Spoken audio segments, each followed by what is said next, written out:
Hola, muy buenas y bienvenidos a estas conversaciones en la azotea de Lefebvre, el derecho. Y hoy vamos a hablar de un asunto que, bueno, no puede estar de más actualidad y que no puede tocarnos más de cerca, como es el tratamiento de los datos personales en la era en la que estamos del Big Data, de la protección de la intimidad en el mundo del CRM y del derecho al olvido. Para hablar de ello, estoy aquí acompañado de José María Raventós, director general de la División de Despachos Profesionales de SAGE España. Muy buenas, José Buenas María. tardes, ¿qué tal? Y Juan Pujol, consejero delegado de Lefebvre, el derecho.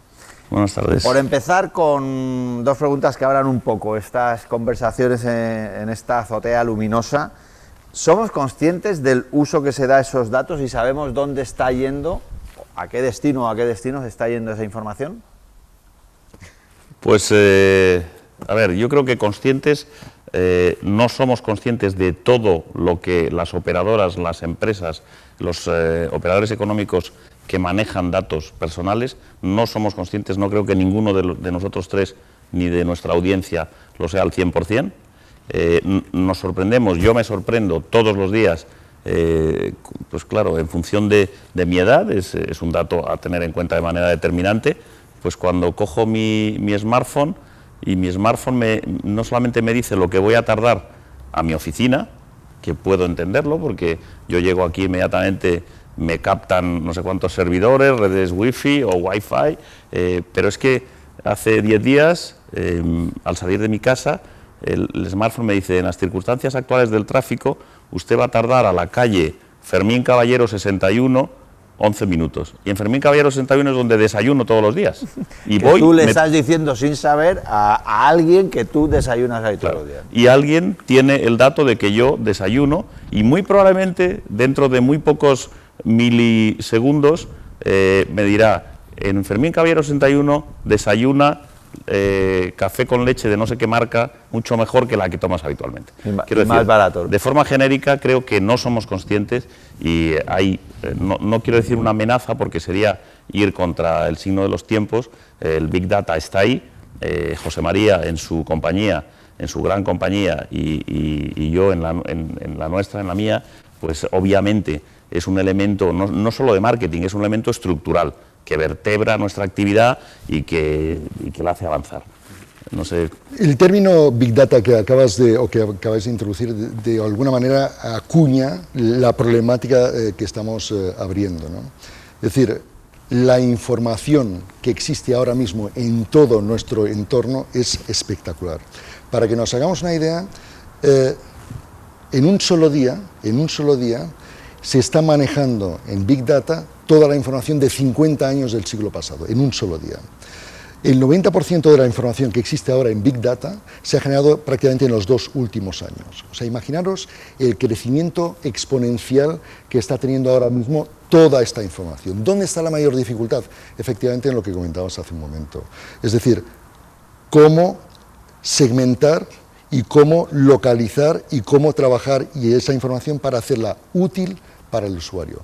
Pero es verdad que esta información está localizada, sí, en muchísimos servidores donde se ubica esta información a nivel mundial, en países que jurídicamente tienen reglas, en otros países que jurídicamente no son reglas tan perfeccionadas y efectivamente existe ahí un agujero que podría generar alguna problemática desde el punto de vista del entorno jurídico. Pero en España sí que hay, quizás no sé si hay, para algunos hasta un exceso de regulación, ¿no? y hay una protección del dato y hay una agencia específica.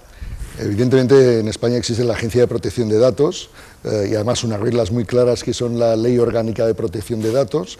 Yo diría que España tiene uno de los reglamentos jurídicos más estrictos de la Comunidad Europea, por no decirlo mundial. Os voy a poner un ejemplo que define exactamente cómo está arreglado jurídicamente la protección de datos, o cómo está arreglada.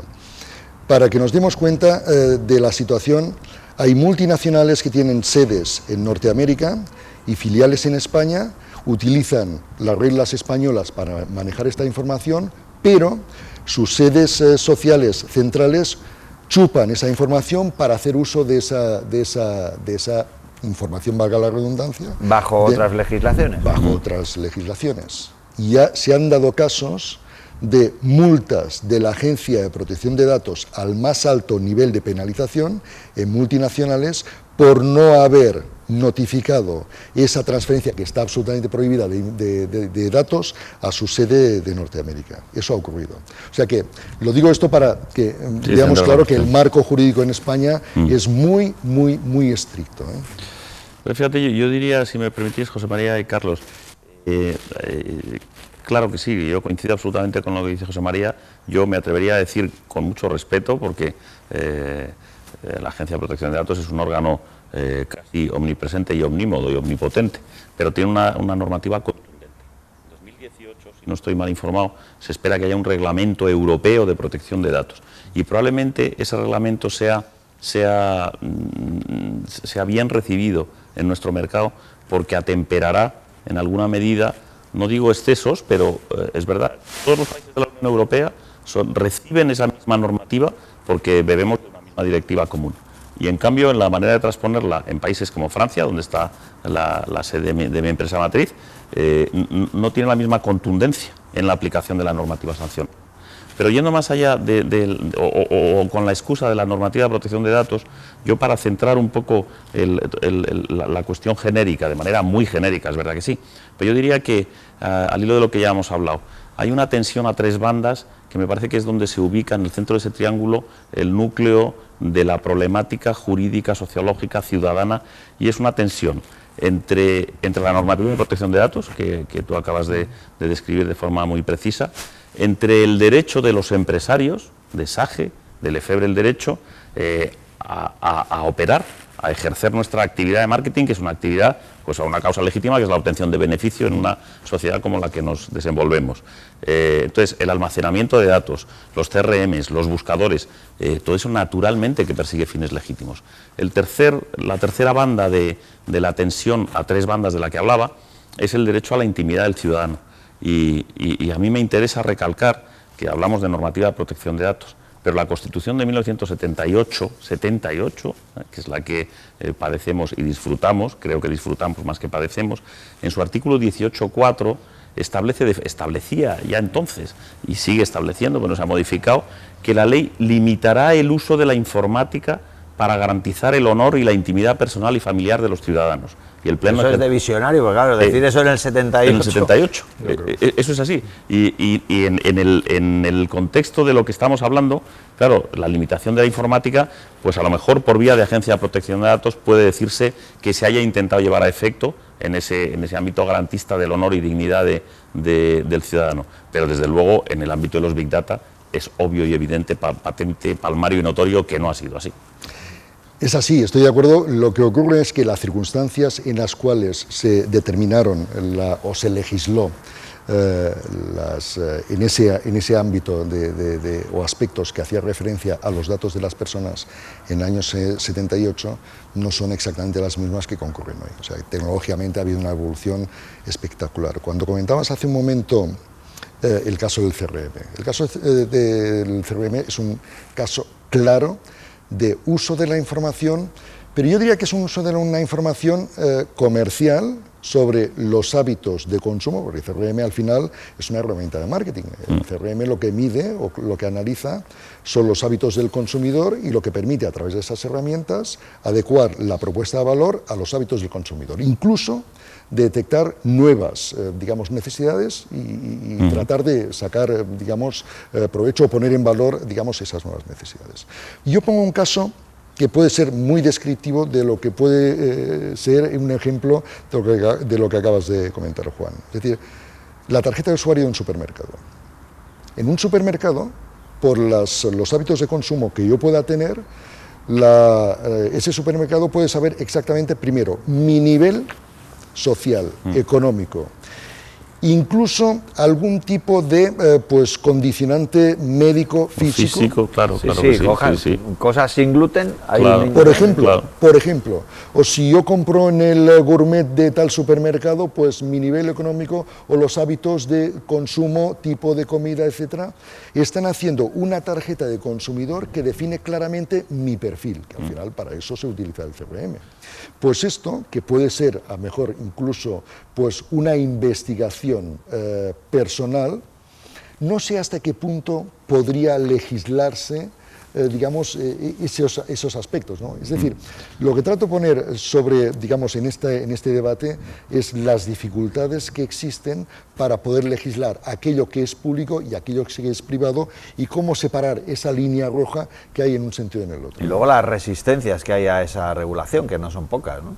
No, claro que sí, porque, en fin, está el grupo, la compañía que representa a José María y la que represento yo, pues somos lo que somos, mucho más grande SAGE que Lefebvre el Derecho, pero claro, pensemos en los gigantes, claro. En Apple, en Google, claro, se resisten de una forma denodada. Antes hemos aludido a la Agencia de Protección de Datos.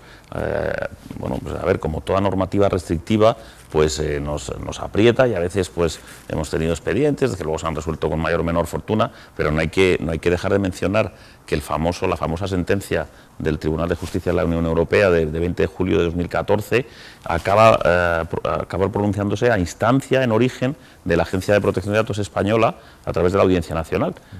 A mí me parece que marca un hito muy importante. Lo que ocurre es que un gigante, Google, que es quien resulta afectado por esta sentencia, claro, moviliza a todos sus batallones y ejércitos de abogados para intentar oponerse y escabullirse de los efectos de esta sentencia. Lo primero que dices, bueno, va a generar en Europa un deterioro extraordinario de nuestra actividad económica y eso comportará que haya una cadena de desastres económicos. Bueno, pues ese es el efecto mediático. Más allá de eso, pues hombre, la sentencia del derecho al olvido yo creo que es muy importante.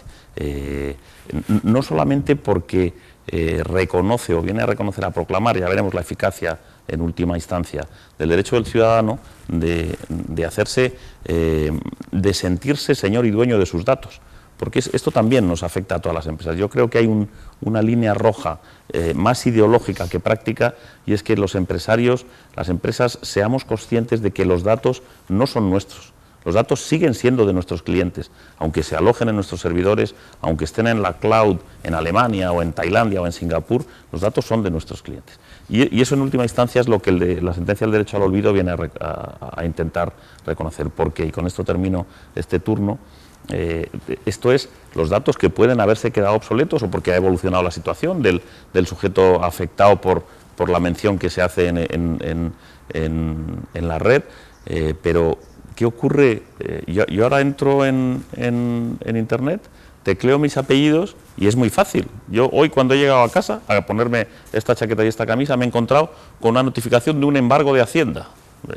Afortunadamente solo de 120 euros, puedo decirlo en público, pero ese dato es muy posible que aparezca, que ¿no? Mis herederos, si es que los tengo, les voy a dejar deudas más que otra cosa, hay una hipoteca como casi todos los españoles, pero verán ese dato de su abuelo o de su bisabuelo, porque no desaparecerá, porque yo ahora mismo entro y veo un personaje público y es muy fácil, hay un porcentaje importante de posibilidades de que haya datos inconvenientes, como es que se haga público algo que está en el boletín oficial. Cualquier personaje público le ha sucedido. Claro que sí. Lo que ocurre es que ahí también hay resistencia por parte de los que manejan la información, ¿no? No, está por delante del derecho al olvido el derecho a la información, ¿no?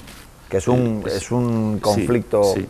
Yo diría que hay varios conflictos, y hay el conflicto del propio ciudadano o la vocación que tiene el ciudadano en general. Por eso no se lo ponemos demasiado fáciles, ni las tecnológicas, ni tampoco los ciudadanos al legislador. Es decir, volvemos a la línea roja, cuando comentábamos hace un momento, bueno, pues las redes sociales. Las redes sociales es un elemento de exposición. Uno se expone en las redes sociales a trasladar información personal, sea a través de imágenes, a través de comunicados, a través de información. Bueno, pues entonces, cuando estamos, digamos, en el día a día manejando toda esta información, recibiendo, emitiendo opiniones, hechos, situaciones, etcétera, etcétera, no se lo ponemos demasiado fácil al legislador de saber cuánto o hasta qué punto esto pertenece a la vida privada o al área pública del individuo. Por otro lado, la propia, digamos, dinámica de la tecnología, la digitalización, las notificaciones, etcétera, etcétera, hace que la tecnología en sí mismo sea el vehículo para llegar al ciudadano. Antes, cuando llegaba una notificación, cuando hacías hace un momento, por correo certificado, tú firmabas la certificación y punto. Dabas, digamos, acta de que habías recibido esa información. Hoy no es necesario. No, claro que no. No, hoy por ejemplo las notificaciones de que te han dado de alta en la Seguridad Social te llegan con un SMS, ¿no? Naturalmente. Claro que sí, O pero con cualquier vía telemática que tú en escojas. esta línea y en SAGE saben mucho del asunto y en Lefebvre del Derecho también, desde distintas perspectivas, la administración española acabará siendo, y en esto ha sido pionera en el ámbito de la Unión Europea, en muchos aspectos, acabará siendo una administración exclusivamente electrónica.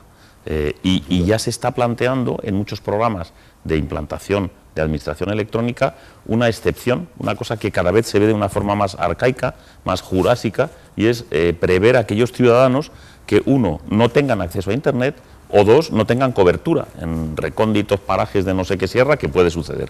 Pero es un movimiento implacable, es un tsunami el de la administración electrónica, con todo lo que comporta en el ámbito de lo que estamos comentando hoy. Y que no se nos vaya la luz. Hay una circunstancia especial en España, o que concurre en España, que es que está considerada la administración española, y en especial la agencia tributaria, una de las administraciones mejor o más avanzadas tecnológicamente, fijaros lo que estamos hablando, de las más avanzadas de Europa, y es caso de éxito en toda Europa.